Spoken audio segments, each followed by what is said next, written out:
Hello everyone, welcome to Slinging Sips on American Coffee Trip. I'm your host Connor, and today we're going to be presenting a coffee from Little Wolf Coffee Roasters. I reviewed these guys probably about fucking 8-9 months ago. It's been that long since I've been on the east coast of Massachusetts in Ipswich. And I'm going to be presenting their single origin Brazil from Santa Monica. It's got tasting notes. It says on here butterscotch, citrus, creaminess. So I'm going to present the bag to you guys. You can all take a gander what we're looking at here.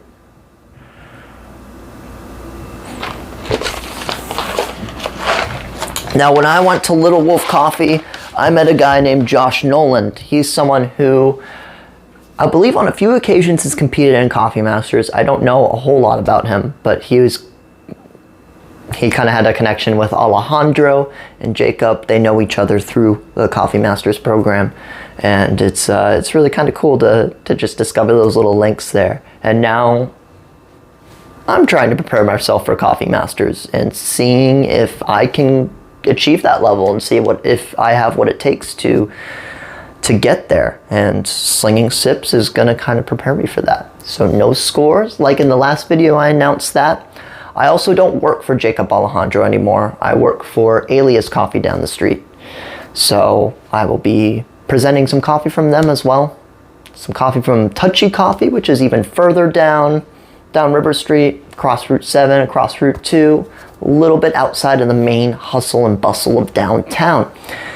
Now to start this pour over, I'm actually going to change up the method a little bit, taking an adaptation from Alias Coffee's pour over method because it's dialed in specifically more for V60, and then I'm just changing a few of the variables to kind of dial it into my taste. So I've got the grinder right now adjusted to 2.9. This is a Kinu M47. I actually looked up the model. It's the Phoenix model, and I lost the little rubber seal between this and this part, so I'm actually going to look for one of these. And I just found out I lost the catch to my AeroPress. I just ordered one of those, so this will be back in operation next week. I will start making coffee on that again. So let's start. Let's start by heating up our water. Always pour out whatever you have in the kettle at the time. Fill it up.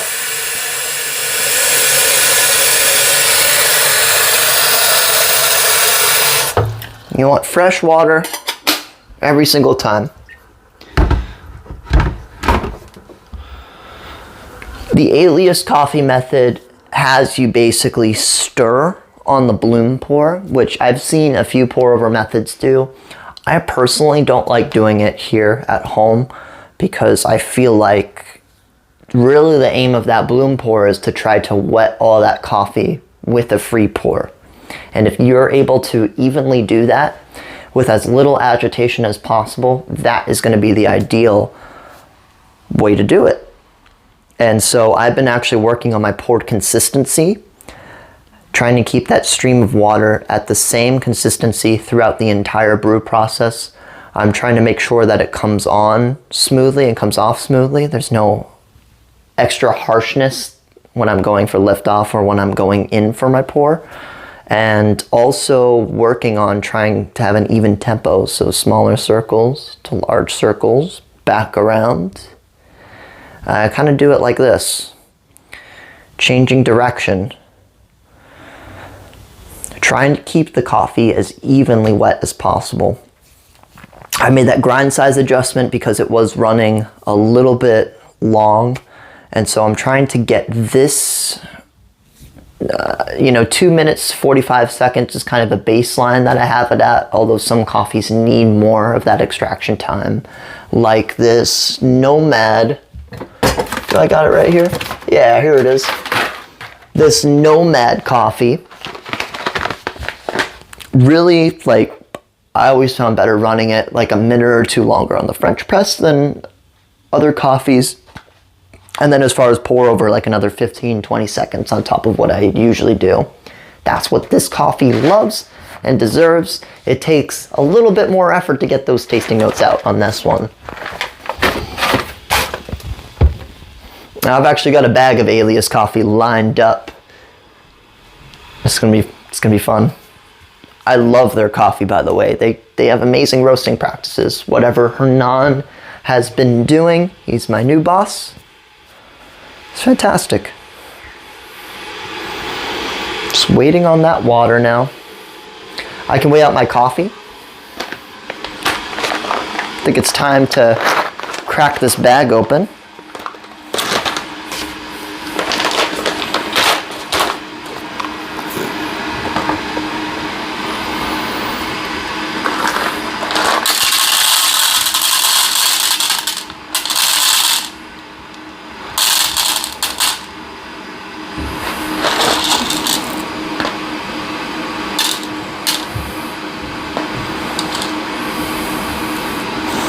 I'm weighing it out to 22 grams. I usually get a purge rate of 0.3 grams on average with this grinder. I always want to go a little bit over the actual amount I want to do.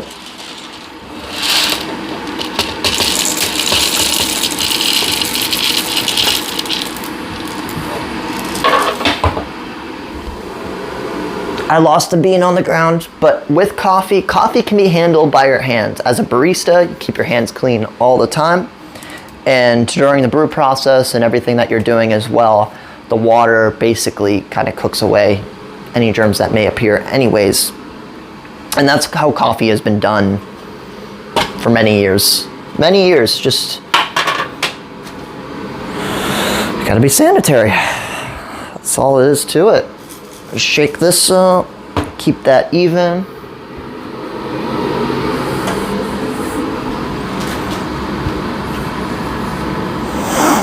Okay, so one little adjustment that I'm gonna do now that I didn't do in the last videos, and I'm going to have recorded a few of these before I get any feedback from anyone. So from video to video, for a while, there's gonna be no feedback for me. But I'd love to hear it from you guys once I start dropping these videos. I'm gonna heat up the brewing method, put the paper filter in, and then heat up the paper filter. So it's gonna be kind of a two-step heating process.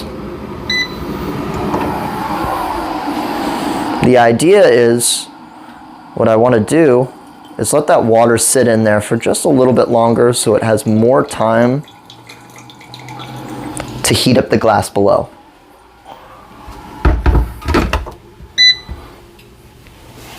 I'm also making a little adjustment to how I place this paper inside. So, display it up front here. This is the little outside part right here. There's little nubs on it. What you do is you actually just fold that over like that.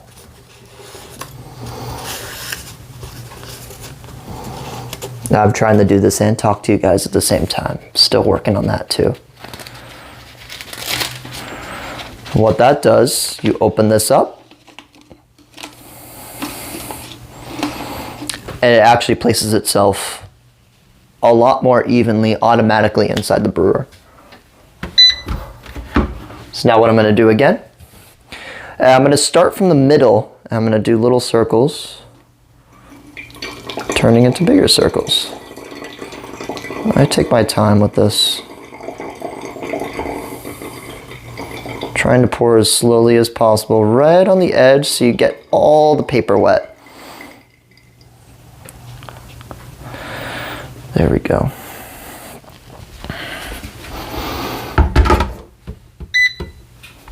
Set that water to heat again. And give that a nice little swirl.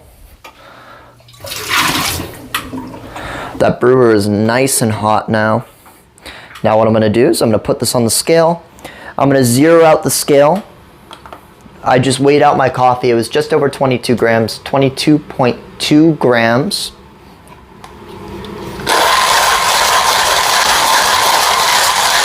I always wait to grind my coffee until right before I'm about to start pouring.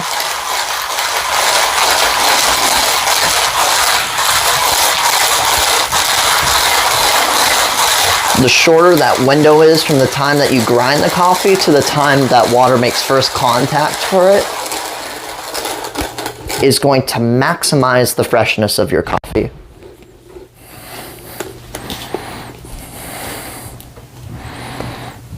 Grab this. Got my scale zeroed out. Let's see. What's this gonna weigh out to? Yeah, see, 21 grams, but once I start tapping this out,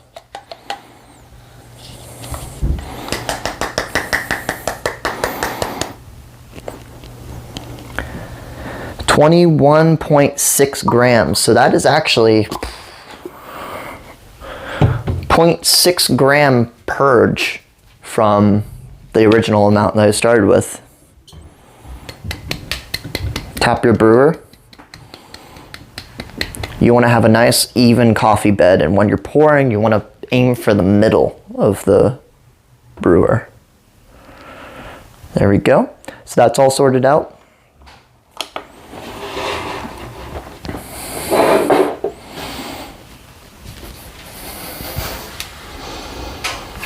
The alias coffee method calls for first pour to be 50 grams and second pour to be 150 grams.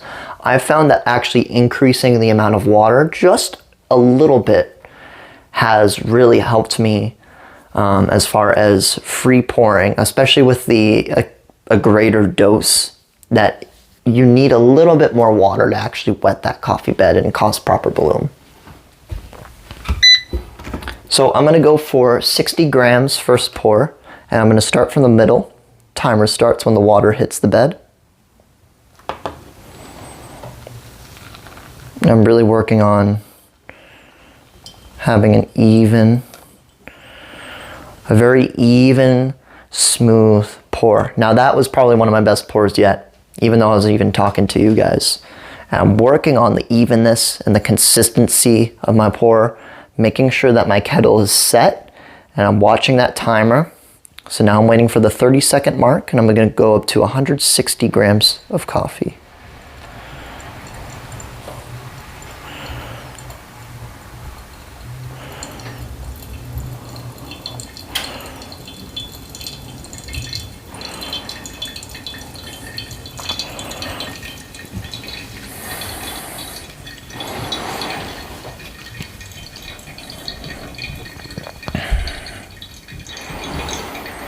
One thing I tend to do is I focus on working in the middle for my first pour. 1 minute mark. I work in the middle and the outsides for my second pour, and then I tend to more or less focus on the outside for my third and fourth pour. Now I came off a little bit short on that third pour, 233 grams. I'm still trying to get my brain off the Jacob Alejandro method and into my method. So I should have gone up to 250 grams. I dialed back another 10 grams, 250 and then 350. So all I'm doing now, I'm gonna pour a little bit faster.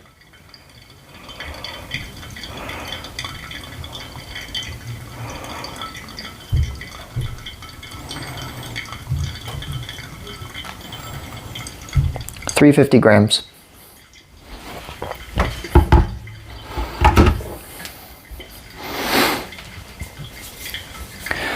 I made a mistake there, guys. This is why I have a first open, where basically I just open the coffee bag. It's not dialed in for that coffee at all, so I'll be creating a little spreadsheet with the brew methods, the coffee itself, and then how I've dialed it in specifically to that coffee.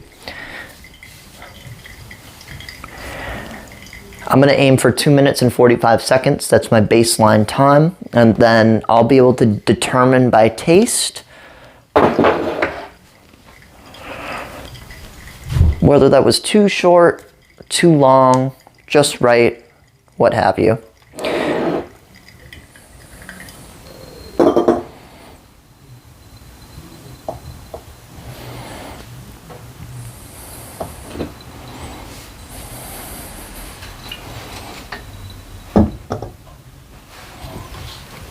Based on this alone,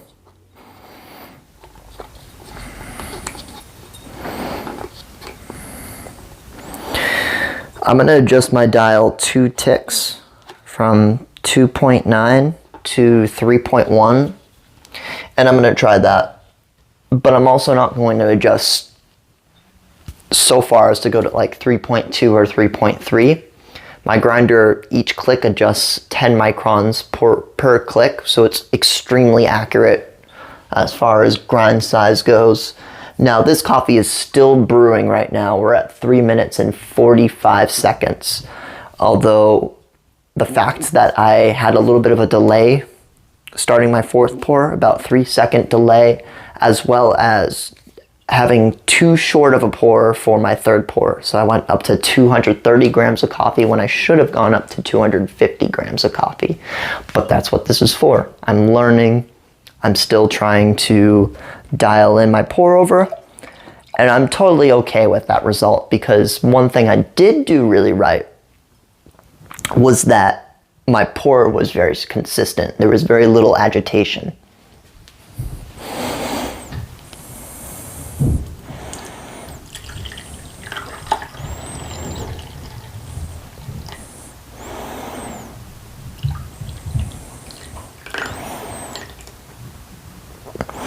There was something really cool I noticed at Alias Coffee when they serve pour-overs specifically, is they give you, so you're given the cup there with your pour-over coffee, and then they drop the brew method there, so you can actually just continue to pour that. And I just think that's an amazing idea, because if I didn't have like these little white cups here, and even though I do have them, I actually really like to have the brew method right next to me while I'm sipping my pour over. Just the feel, the tactile sensations and the feel from this, as well as the aromatics of it, is just really pleasant and makes me love coffee. Oh snap. That was brewing for 4.5 minutes. Gosh darn, that would be,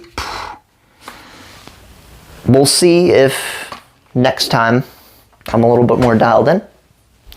This is also a reason, part of the reason why I'm not giving a score. One, because I feel like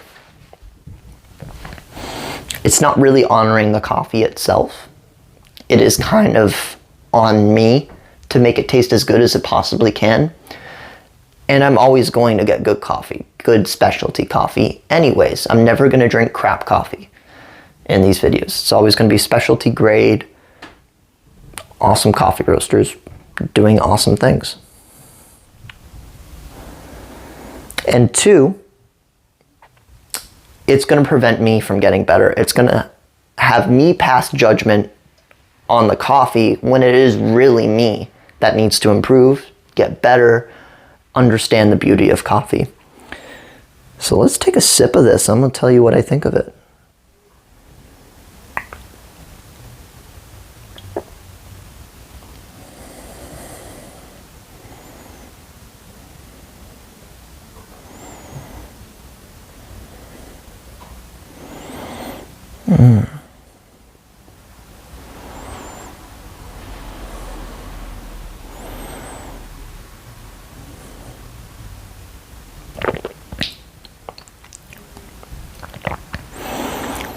Ooh, yeah. Ooh, that's juicy. That has a really good mouthfeel to it. And it has a bit of that citrusy bite too, and it just hangs around, it just stings the back of your tongue, just right in the background. But I also get kind of like, what notes did they describe? Because I feel like almost toffee notes. Toffee? Butterscotch, that's what they say. Yeah, butterscotch, that's a good tasting note descriptor. The note that came to my mind was toffee.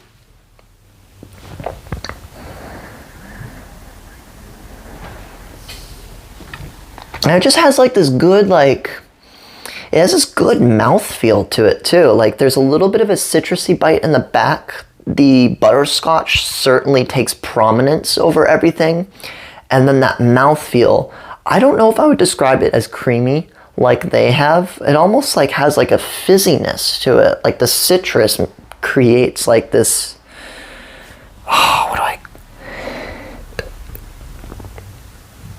like the fizziness that you get from tonic water, but not with that horrific aftertaste.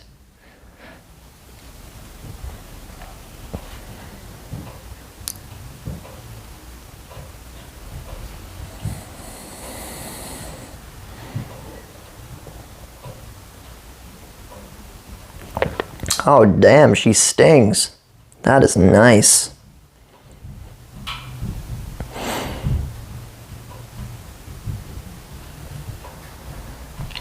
I really like Little Wolf. They're certainly a bit more bold with their tasting notes than other coffee roasters. I would say I'd put them closer in line to a place like Abracadabra Coffee Company, or even further. I think the furthest extreme of this I've seen, well, not extreme, like on the very expressive end, you know, Little Wolf, Abracadabra, Mod Cup Coffee with FAC 01. And then on the other end, you have a lot more subtle coffees that are also really good. Like, I would say Grace Note Coffee Roasters kind of falls into that category, as well as Ceremony Coffee Roasters. Definitely, I definitely get more well-rounded, bodied overall coffees, whereas these ones tend to focus on a particular tasting note and express those a little bit more. But it's gonna be really good. I don't know if I'll be able to get some footage of me doing AeroPress. I loosely did like some footage of French press on my last video, but I will be dialing this in for the pour over, so you'll see my final pour of that. And then I'm also going to show off French press and Turkish coffee coming up next time. Alright guys, so this is my brew right here. I'm just waiting for it to kind of drain out and seeing what time it lands on to see if it's going to be well extracted or not. If it is, great. If it isn't, I'm going to have to make another adjustment and then kind of work from there. And it looks like this might just still be a little bit too fine. I'm going to run it till 2 minutes and 55 seconds.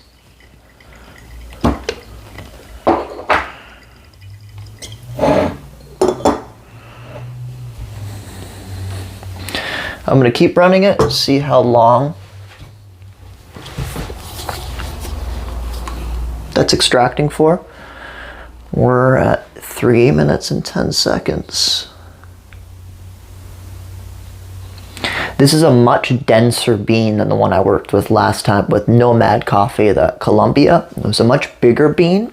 And if I look at these ones, I'm watching that time. Yeah, I need to go quite a bit coarser. These beans are just a lot denser. And I haven't worked with a lot of Brazils that are very dense like this one is. This would work really well on espresso, I think. We're still waiting here. And this is how it goes, guys. It's just trial and error. So now that I know that I'm not dialed in, so what happens basically, so this is extracting for way too long. We're at like 4 minutes, 10 seconds. This is, yeah. This is not a dialed in cup of coffee. But that's what I'm here to do, guys. Is to get dialed in as quickly as possible, learn the coffee, experience it as much as I possibly can. I will admit, so my pour over technique is getting pretty proficient at this point. French press, when I moved in here, was already very proficient. I'm working on my AeroPress technique. It's relatively good. I need to dial it in. I need to find kind of what I want to do with this. And I have a part coming in for the AeroPress, by the way. The little catcher that you put the microfilters in is missing. I have no fucking clue where that went. It's probably somewhere in the woods, in the wilderness. But that should be coming in a couple days.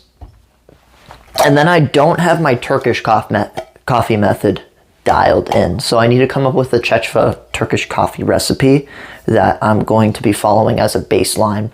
That's what I do, is I kind of write out the recipe that I want to strive for, and that's kind of a standard baseline from what I work off of. So whether it be French press, pour over, any of the 4 methods that I've got here. In the future, I will be getting more methods. I'm going to be getting an origami pour over kit whenever I have money to do it. Chemex, that will be coming up as well. And mocha pot. Just other fun brewers, siphon brewers. Those like really cool ones with the weights and scales. I'll get a Flair 58.